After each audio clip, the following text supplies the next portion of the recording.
Hello guys, welcome back. இன்னைக்கு நம்ம manager கிம் மன்வாவோட episode 23 தான் பார்க்க போறோம். லாஸ்ட் எபிசோட்ல செம்ம ஆக்ஷன் பார்த்தோம்ல. இப்போ அடுத்ததா என்ன நடக்க போகுதுன்னு தெரிஞ்சுக்க வீடியோக்குள்ள போலாமா? Let's go. வீடியோவோட ஸ்டார்டிங்லே பாத்தீங்கன்னா நிலைமை ரொம்பவே சீரியஸா இருக்கு. நம்ம ஹான் சூ சாங்கும் மேனேஜர் கிம்மோட பொண்ணு மிஞ்சியும் ஸ்பெஷல் ஆப்ஸ் கிட்ட வசமா மாட்டிக்கிட்டு இருக்காங்க. அப்போ கரெக்டான நேரத்துல அங்க ஒரு வெறித்தனமான மாஸ் என்ட்ரி கொடுக்கறாரு நம்ம மேனேஜர் கிம். உள்ள வந்த வேகத்துல சும்மா அசால்ட்டா அவங்களோட டெப்யூட்டி மினிஸ்டரை அப்படியே கப்பன்னு பிடிச்சு ஹாஸ்டேஜா, அதாவது பணைய கைதியா வச்சுக்கிறாரு. அப்படியே அங்க இருக்கிற எல்லாரையும் பார்த்து, எவனாவது அங்கிருந்து கொஞ்சமாவது நகர ட்ரை பண்ணீங்க, உங்க டெப்யூட்டி மினிஸ்டர் மண்டைக்குள்ள புல்லட் இறங்கிடும், இருக்கிற இடத்திலே கம்முன்னு நில்லுங்கடா அப்படின்னு மரண மாசா மிரட்டுறாரு.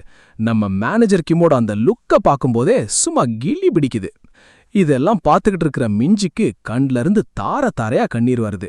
இத்தனை நாள் கழிச்சு தான் அப்பாவை உயிரோட பார்த்த சந்தோஷத்திலையா இல்ல இந்த பயங்கரமான நிலைமைய பார்த்த பயத்திலையான்னு நமக்கு தெரியல. ஏன்னா அந்த கேப்லயும் ஒருத்தன் மிஞ்சியோட கழுத்துல கத்திய வச்சு மிரட்டிக்கிட்டே தான் இருக்கான்.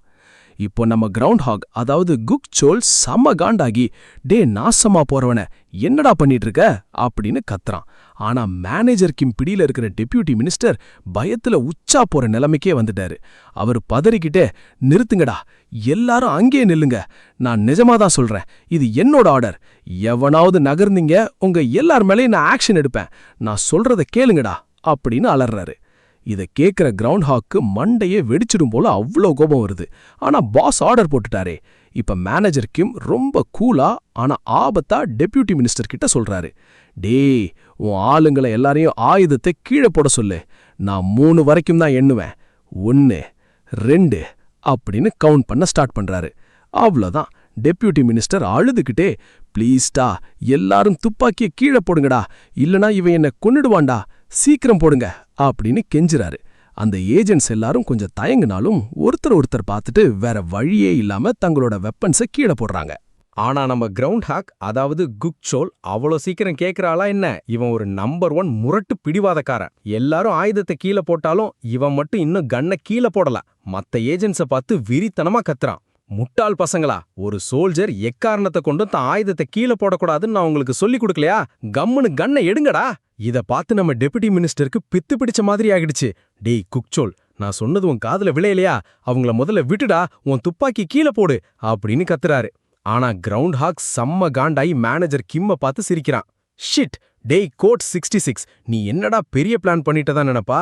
டெபுட்டி மினிஸ்டர் பிடிச்சு வச்சுக்கிட்டா உனக்கு யோசிக்க டைம் கிடைக்கும்னு பாத்தியா? இல்ல அவரை வச்சுக்கிட்டே அப்படியே கெத்தா மெயின் டோர் வழியா வெளியே போயிடலான்னு பிளான் போடுறியா? இப்போ ஒரு குட்டி பிளாஷ்பேக் போகுது மக்களே. ஒரு மலை மேல நம்ம மேனேஜர் கிம்மும் ஹன்சுவும் சீரியஸா பேசிட்டு இருக்காங்க. அப்போ கிம் ஒரு அதிரடியான பிளான் சொல்றாரு. நாம அவங்க ஹெட் குவார்ட்டர்ஸோட மெயின் டோர் வழியாவே எல்லாத்தையும் தட்டி தூக்கிட்டு வெளியே போவோம்.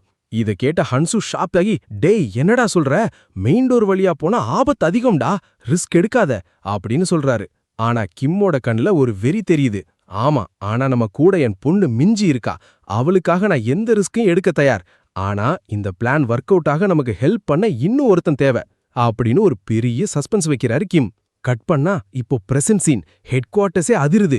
யாரோ ஒருத்தன் தோல்ல மெஷின் கன், கையில ராக்கெட் லான்ச்சரோட உள்ள நுழையறான். வர்ற வழியில தடுத்த அத்தனை ஏஜென்சியும் சும்மா துவம்சம் பண்ணிட்டு வர்றான் அந்த மர்ம மனிதன். இன்னொரு பக்கம் இதெல்லாம் தெரியாம நம்ம கிரவுண்ட் ஹாக் மேனேஜர் கிம்ம பார்த்து சீன் போட்டுட்டு இருக்கான். ஏய் கோட் 66, நீ சும்மா டைம் வேஸ்ட் பண்ணிட்டு இருக்க, நீ என்ன பண்ணாலும் இங்கிருந்து தப்பிக்க முடியாதுடா அப்படின்னு அவன் பேசி முடிக்கல. பூம்! கிரவுண்ட் ஹாக் பக்கத்துல இருந்த செவுரு அப்படியே சுக்கு நூறா வெடிக்குது. அந்த பிளாஸ்ட்ல நம்ம கிரவுண்ட் ஹாக் காத்துல பறந்து போய் பொத்துன்னு தரையில விழுந்துட்டான். மத்த ஏஜென்ட்ஸ் எல்லாம் என்ன நடக்குதுன்னே தெரியாம, சார் உங்களுக்கு என்னாச்சு, இது பார்க்கிங் ஏரியால இருந்து வந்த ராக்கெட் பிளாஸ்ட் மாதிரி இருக்கே அப்படின்னு அலறாங்க. அந்த புகை மூட்டத்துக்கு நடுவுல இருந்து ஒருத்தன் பயங்கரமா சிரிச்சுக்கிட்டே நடந்து வர்றான். அவனை பார்த்ததும் நம்ம மிஞ்சுக்கு ஒண்ணுமே புரியல. யார் இவரு அப்படின்னு ரொம்ப ஆச்சரியமா தான் அப்பா கிட்ட கேக்குறான். இப்போ மறுபடியும் அந்த பழைய பிளாஷ்பேக் சீன் வருது மக்களே. அப்போ ஹன்சு கேட்ட அதே கேள்விக்கு மேனேஜர் கிம் இப்ப பதில் சொல்றாரு. அவன் ஒரு வார் ஹீரோ, ஒரே சமயத்துல எதையும் அழிக்க துணியற ஒரு முரட்டு வேட்டைக்காரன்.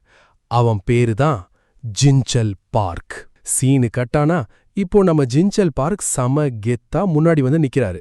அங்க இருக்கிற ஏஜென்ட்ஸ பார்த்து ரொம்ப கிண்டலா, மை குட்னஸ், அடுத்த தடவை நிக்கும் போது எங்க நிக்கிறோன்னு பார்த்து நில்லுங்கடா தம்பிகளா அப்படின்னு சொல்லிட்டு மேனேஜர் கிம்ம பார்த்து, ஹேய் பார்ட்னர்ஸ் கிளம்பலாமா அப்படின்னு ஒரு மரண மாஸ் போஸ் கொடுக்கறாரு. ஜின்சலை பார்த்ததும் அங்க இருக்கிற ஏஜென்ட்ஸ் எல்லாம் மிரண்டு போய் நிக்கிறாங்க. ஆனா அவங்களுக்கு ஆச்சரியப்படக்கூட நம்ம ஹன்சு டைம் கொடுக்கல. சும்மா இறங்கி செய்ய ஆரம்பிக்கிறாரு. மின்னல் வேகத்துல அங்க இருக்கிற ஏஜென்ட்ஸ அதிச்சு பறக்க விடுறாரு. மிஞ்சி சீக்கிரம் வா, நாம இங்கிருந்து கிளம்பணும் அப்படின்னு சொல்லிட்டு மிஞ்சி தப்பிக்க ஒரு வழியை உருவாக்குறாரு ஹன்சு. கிம், ஹன்சு, ஜின்சோல் இந்த 3 லெஜண்ட்ஸும் ஒன்னா சேர்ந்துட்டா அப்புறம் கேட்கவா வேணும், அந்த ஹெட் குவார்ட்டர்ஸே இன்னைக்கு 2ஆ உடைய போகுது. ஏஜென்ட்ஸ் எல்லாரும் பயத்துல தங்களோட மெயின் டீம் லீடர் கிட்ட, சார் அவங்க தப்பிச்சு போறாங்க பாருங்க அப்படின்னு கத்துறாங்க. ஆனா மேனேஜர் கிம் கையில டெபுட்டி மினிஸ்டர் மாட்டிக்கிட்டு இருக்கிறதால யாராலையும் துப்பாக்கியே தூக்க கூட முடியல. ஆனா இந்த கிரவுண்ட் ஹாக் இருக்கானே, அவன் அவ்வளோ சீக்கிரம் விடமாட்டான் போல. ரத்த காயத்தோட தரையில விழுந்து கிடந்தாலும், ஏய் முட்டாள்களா கம்முன்னு நிக்காம துப்பாக்கி ஏடுங்கடா அப்படின்னு கத்துறான். அப்பதான் நம்ம ஜின்செல் பார்க் ஒரு சம வேலைய பண்றாரு. சும்மா கேஷுவலா ஒரு கிரனேட் பின்ன எடுத்து டக்குன்னு மேனேஜர் கிம் பக்கம் வீசுறாரு. இத பார்த்த டெபுட்டி மினிஸ்டருக்கு பீதியில பேண்டே நனைஞ்சிடுச்சு. ஆனா நம்ம கிம் யாரு? அந்த கிரனேடை ஏதோ உருளைக்கிழங்கு பிடிக்கிற மாதிரி அசால்ட்டா கேட்ச் பிடிச்சு அப்படியே அந்த ஏஜென்ட்ஸோட துப்பாக்கிங்க மேலேயே வீசுறாரு. பூம்! அங்க இருக்கிற எல்லா ஆயுதங்களும் வெடிச்சு செதறுது. ஒரு பக்கம் ஆயுதங்கள்லாம் வெடிச்சு செதற, மேனேஜருக்கு மினிஸ்டரை அப்படியே பிடிச்சுக்கிட்டு மரியாதையா லெஃப்ட் சைட்ல நடந்து வா, கொஞ்சமாவது சொதப்புன நீ காலி அப்படின்னு மிரட்டியே கூட்டிட்டு போறாரு. பயத்துல மினிஸ்டர் தொண்டை தண்ணி வத்த கத்துறாரு. யாரும் நகரக்கூடாது, ஒரு கமாண்டர் செத்துட்டா அந்த ஆர்மியே காலி. நான் தாண்டா உங்க கமாண்டர், அதனால நான் சொல்றத கேளுங்க, எவனும் சுடாதீங்க அப்படின்னு தான் உயிரை காப்பாத்திக்க ரொம்பவே போராடுறாரு. இன்னொரு பக்கம் மேனேஜர் கிம் ரொம்ப சீரியஸா ஜின்சல் கிட்ட, டேய் வெளியே தப்பிக்க கார் ஏதாவது ரெடியா கொண்டு வந்தியாடா அப்படின்னு கேக்குறாரு.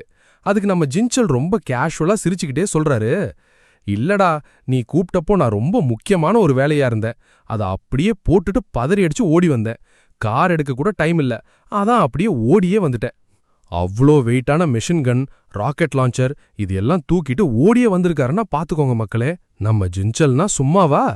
ஆனா இங்கதான் அந்த பகீர் சம்பவம் நடக்குது. கீழே விழுந்து கிடந்த கிரவுண்ட் ஹாக் மெல்லமா எழுந்து நிக்கிறான். அவனோட கண்ணுல அவ்வளோ வெறி.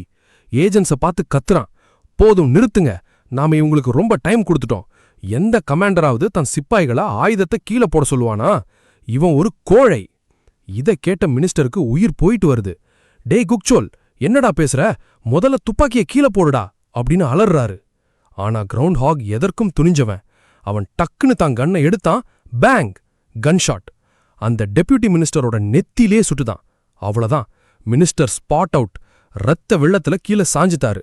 அங்க இருக்கிற எல்லா ஏஜென்ட்ஸும் என்ன நடக்குதுன்னே தெரியாம அப்படியே உறைஞ்சு போய் நிக்கிறாங்க.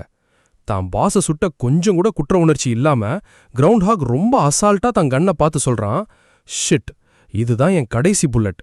சாகர வரைக்கும் இந்த மினிஸ்டர் எதற்கும் உதவாதவனாதான் இருந்தான். மினிஸ்டரை சுட்ட அந்த துப்பாக்கி இன்னும் சூடா இருக்கு. அதுக்குள்ள அந்த பழிய மேனேஜர் கிம் மேல போட பாக்குறான் கிரவுண்ட் ஹாக்.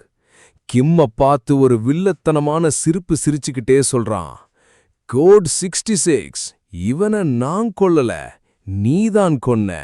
இப்போ இந்த மினிஸ்டரை சுட்ட பழி ஓ மேலதான் விழப்போகுது. நீ ஒரு தேச துரோகிடா. இத பார்த்து மேனேஜர் கிம்மே ஒரு நிமிஷம் ஷாக் ஆயிடுறாரு. தன் நாட்டு மினிஸ்டரையே சுட்டுட்டு அத அப்படியே நம்ம ஹீரோ மேல பழிய போட்டு அவங்கள அங்கேயே முடிக்க பிளான் பண்றான் இந்த சைக்கோ கிரவுண்ட் ஹாக். மினிஸ்டர் செத்து தரையில கிடக்கிறாரு. ஆனா அந்த கிரவுண்ட் ஹாக் கொஞ்சமாவது கவலைப்படுறானா பாருங்க. அவன் தான் ஆளுங்களை பார்த்து கத்துறான், டே முட்டாள்களா, ஏன் அப்படியே நின்னு வேடிக்கை பாக்குறீங்க? அவங்க இருக்கிறது வெறும் 3 பேரு தான், போய் புடிங்கடா.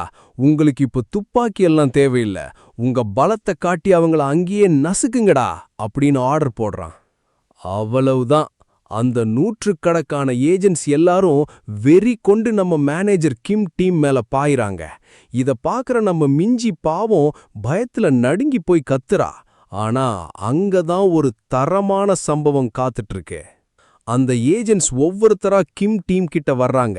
ஆனா வந்த வேகத்துல எல்லாரும் காத்துல பறக்கறாங்க மக்களே. நம்ம மேனேஜர் கிம், ஹான்சு சாங், ஜின்சல் பார்க் இந்த 3 லெஜண்ட்ஸ் முன்னாடி அந்த ஏஜென்ட்ஸ் எல்லாம் வெறும் எறும்பு மாதிரி அடி வாங்கி விழுறாங்க. அவங்களால இந்த 3 பேரோட ஒரு அடியை கூட தாங்க முடியல. சும்மா அதிருதில்ல. ஏஜென்ட்ஸ் எல்லாரும் துவம்சமாகறத பார்த்து கிரவுண்ட் ஹாக் அப்படியே மிரண்டு போய் நிக்கிறான். அப்போ மேனேஜர் கிம் அவனை ஒரு லுக்கு விடுறாரு பாருங்க, சும்மா அனல் பறக்குது. இப்போ கிம் ரொம்ப தீர்க்கமா ஒரு முடிவெடுக்கிறாரு. இவங்களை இப்படியே விட்டுட்டு போனா நம்மள விடாம துரத்திக்கிட்டே இருப்பாங்க. அதனால இதை இப்பவே ஒரு முடிவுக்கு கொண்டு வர்றதுதான் நல்லது அப்படின்னு சொல்லிட்டு மிஞ்சி பக்கம் திரும்பி ரொம்ப பாசமா சொல்றாரு. மிஞ்சி செல்லம், அப்பா பின்னாடியே பத்திரமா இரு, எதை பத்தியும் கவலைப்படாத, நான் பாத்துக்கிறேன். அந்த நிமிஷம் மேனேஜர் கிம் கண்ல இருக்கிற அந்த தெளிவும் தைரியமும் சும்மா வேற லெவல். சுத்தி ஒரே சண்டை, காத பிளக்குற அந்த துப்பாக்கி சத்தம், தர முழுக்க ரத்தம். இதையெல்லாம் பார்த்து நம்ம மிஞ்சிக்கு பயத்துல இதயம் படபடம் துடிக்குது. ஆனா அதே சமயம் அவளுக்குள்ள ஒரு புதுவிதமான உணர்வு ஏற்படுது. இத்தனை வருஷமா மிஞ்சி தான் அப்பாவை பத்தி என்ன நினைச்சிருப்பா? நம்ம அப்பா ஒரு சாதாரண ஆளு, ஆபீஸ்ல பாஸ் கிட்ட திட்டு வாங்குறவரு, யாராவது ரோட்ல மிரட்டினா கூட அமைதியா போற ஒரு கோழைன்னு தானே அவன் நினைச்சிட்டு இருந்தா. ஆனா இன்னைக்கு தான் அந்த பொண்ணுக்கு ஒரு உண்மை புரியுது. தான் அப்பா ஒரு சாதாரண மனுஷன் இல்ல, உலகமே அஞ்சுற ஒரு மாபெரும் வீரன். இத்தனை நாள் அவர் எல்லாத்தையும் பொறுத்துக்கிட்டு அமைதியா இருந்தது அவரோட கோழைத்தனத்தால இல்ல, தான் மகள் ஒரு அமைதியான அழகான வாழ்க்கைய வாழணும் அப்படிங்கிற அந்த ஒரே ஒரு காரணத்துக்காக தான் எல்லாத்தையும் சகிச்சுக்கிட்டாருன்னு அவளுக்கு இப்பதான் புரியுது. அப்பா இருக்காரு, எனக்கு எதுவும் ஆகாது அப்படிங்கிற அந்த நம்பிக்கை மிஞ்சிக்குள்ள ஒரு பெரிய நிம்மதியை கொடுக்குது. ஒரு மகளுக்கு தான் அப்பா மேல வர்ற அந்த உன்னதமான மதிப்பும் பாசமும் தான் மக்களே இந்த சாப்டரோட உண்மையான மாஸ் மொமெண்ட். இதோட இந்த அதிரடியான எபிசோட் முடியுது. இந்த வீடியோ உங்களுக்கு பிடிச்சிருந்தா மறக்காம அந்த லைக் பட்டனை தட்டிடுங்க.